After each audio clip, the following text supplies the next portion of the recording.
নমস্কার বন্ধুরা, সহজ পাঠ A to Z ইউটিউব চ্যানেলে তোমাদের সকলকে স্বাগত জানাই।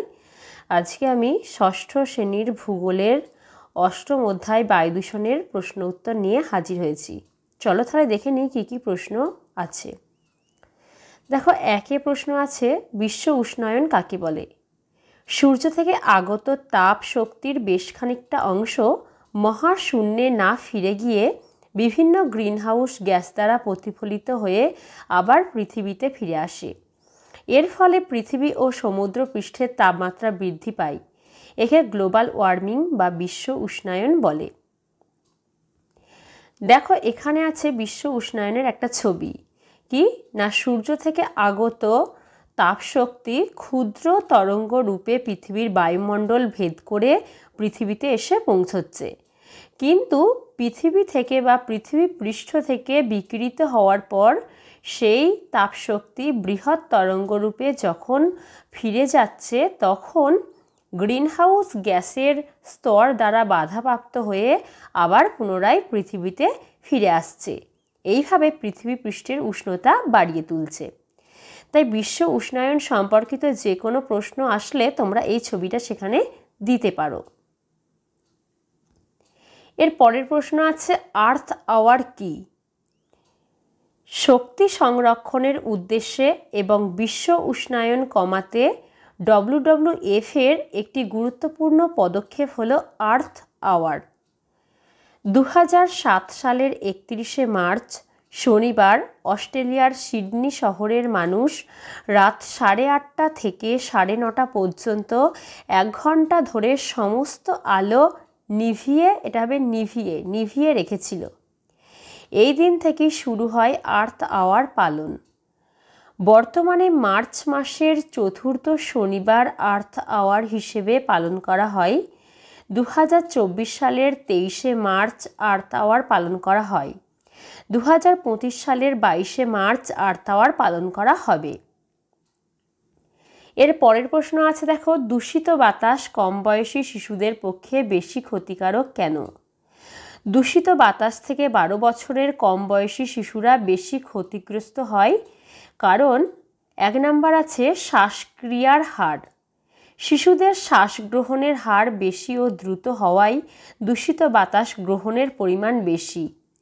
2 নম্বরে আছে মাটির কাছাকাছি দূষণ। শিশুরা খুব বেশি লম্বা না হওয়ায় দূষণ এদের দেহে খুব দ্রুত ছড়িয়ে পড়ে কারণ শিশুদের উচ্চতা বেশি হয় না। 3 নম্বর আছে অধিক বিকাশ।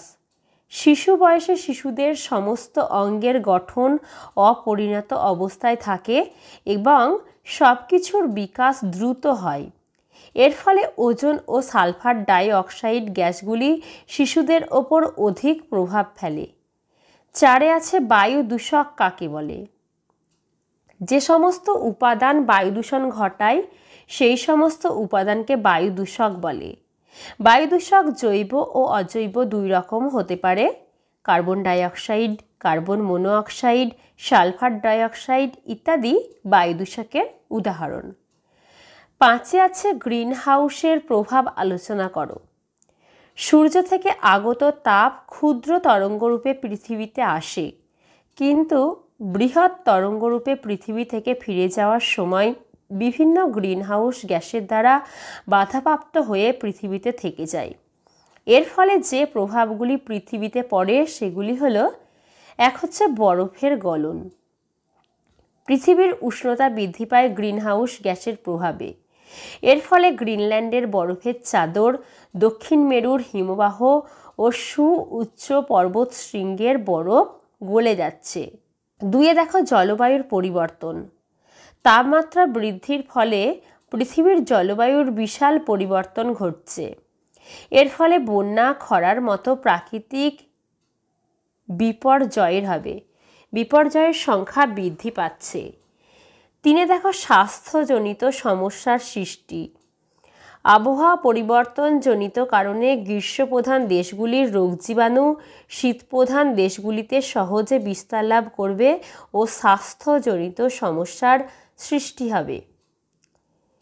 6 দেখো, ওজোন স্তর পাতলা হয়ে যাওয়ার 3টি ক্ষতিকর প্রভাব লেখো। ওজোন স্তরের ক্ষয়ের ফলে বেশি মাত্রায় অতিবেগুনি রশ্মি পৃথিবীতে এসে পৌঁছচ্ছে। তার ফলে যে ক্ষতিকর প্রভাবগুলি দেখা যাবে সেগুলি হলো, একে আছে বিভিন্ন রোগ সৃষ্টি। অতিবেগুনি রশ্মির প্রভাবে মানুষের ত্বকে ক্যান্সার, চোখে ছানি পড়া, রোগ প্রতিরোধের ক্ষমতা হ্রাস পাচ্ছে। 2 নম্বর হচ্ছে প্রাণীর মৃত্যু। বিভিন্ন উদ্ভিদ ও প্রাণীর মৃত্যু ঘটে থাকে অতিবেগুনি রশ্মির প্রভাবে। 3 আছে প্রজনন ক্ষমতা হ্রাস। বিভিন্ন প্রাণীর প্রজনন ক্ষমতা হ্রাস পাবে অতিবেগুনি রশ্মির প্রভাবে। আমি আরও 2টো এক্সট্রা পয়েন্ট দিয়েছি, যেগুলো তোমাদের ভালো লাগবে। এর মধ্যে থেকে 3টে পয়েন্ট তোমরা লিখবে। 4 আছে ক্লোরোফিল নষ্ট। গাছের পাতার ক্লোরোফিল নষ্ট হয়ে গিয়ে গাছের পাতা বিবর্ণ হয়ে যাচ্ছে। 5 হচ্ছে ভূপৃষ্ঠের তাপমাত্রা বৃদ্ধি। ওজোন স্তরের ছিদ্র দিয়ে আসা অতিবেগুনি রশ্মি ভূপৃষ্ঠের তাপমাত্রা বাড়িয়ে তুলবে। এর ফলে মেরু অঞ্চলের বরফ গলে জলতলের উচ্চতা বাড়বে। 7 হচ্ছে বিশ্ব উষ্ণায়ন কিভাবে হয় অথবা গ্রিন হাউসের মতো পৃথিবী গরম হয়ে উঠছে, কারণ ব্যাখ্যা করো। বিশ্ব উষ্ণায়ন যে কারণগুলির জন্য হয় সেগুলি হলো, 1 হচ্ছে জীবাশ্ম জ্বালানির ব্যবহার।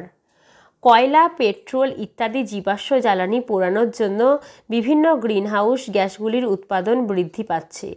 2 নম্বরে আছে বৃক্ষচ্ছেদন। 2বার হয়ে গেছে বৃক্ষচ্ছেদন, এটা 1বার হবে। বৃক্ষচ্ছেদন ও জ্বালানি কাঠের ব্যবহার। অতিরিক্ত গাছ কাটার ফলে বাতাসের কার্বন ডাই অক্সাইড শোষণের হার কমে যায়। অন্যদিকে জ্বালানি কাঠ পোড়ানোর ফলে বাতাসে কার্বন ডাই অক্সাইডের পাশাপাশি অন্যান্য গ্রিনহাউস গ্যাসের পরিমাণ বৃদ্ধি পাচ্ছে। 3 আছে সিএফসির উৎপাদন বৃদ্ধি। মাত্রা অতিরিক্ত ফ্রিজ ও এসি ব্যবহারের কারণে সিএফসির পরিমাণ 2বার হয়ে গেছে, সিএফসির পরিমাণ বৃদ্ধি পাচ্ছে। 4 আছে নাইট্রোজেন সারের প্রয়োগ। কৃষিক্ষেত্রে উৎপাদন বৃদ্ধির জন্য অতিরিক্ত পরিমাণে নাইট্রোজেন সার প্রয়োগ করার ফলে বাতাসে নাইট্রাস অক্সাইডের পরিমাণ বৃদ্ধি পাচ্ছে। 8 আছে আর্থ ডে বলতে কি বোঝো? পৃথিবীর পরিবেশকে সুরক্ষিত রাখার জন্য প্রতি বছর 12ই ডিসেম্বর বিভিন্ন অনুষ্ঠানের মধ্য দিয়ে মানুষজনকে সচেতন করা হয়। এই দিনটি আর্থ ডে বা ধরিত্রী দিবস হিসেবে পালন করা হয়। এছাড়া যে প্রশ্নগুলো দিয়েছি দেখো, এগুলো ইম্পর্টেন্ট, তোমরা একটু নিজেরা এগুলো করে নেবে। 9 আছে বায়ু দূষণের ফলাফলগুলি আলোচনা করো। 10 হচ্ছে তোমাদের নিজেদের ঘরে কিভাবে বায়ু দূষিত হচ্ছে তা বর্ণনা করো। 11 আছে বায়ু দূষণ রোধ করার পদ্ধতিগুলির বিবরণ দাও অথবা বায়ু দূষণ কমাতে আমরা কি করতে পারি। আর 12 নম্বরে আছে বায়ু দূষণের কারণ কি কি। তাহলে এই ছিল আমাদের বায়ু দূষণ চ্যাপ্টারের যাবতীয় প্রশ্ন উত্তর। আজকের ভিডিও তাহলে এই পর্যন্তই। আবার পরের দিন নতুন কোনো ভিডিও নিয়ে তোমাদের কাছে হাজির হব। আমাদের চ্যানেলটিকে ভালো লেগে থাকলে অবশ্যই লাইক, কমেন্ট ও শেয়ার করতে ভুলো না। আর এরকম নতুন নতুন ভিডিও পেতে অবশ্যই আমাদের চ্যানেলটিকে সাবস্ক্রাইব করো ও পাশে থাকা বেল আইকনটি প্রেস করো।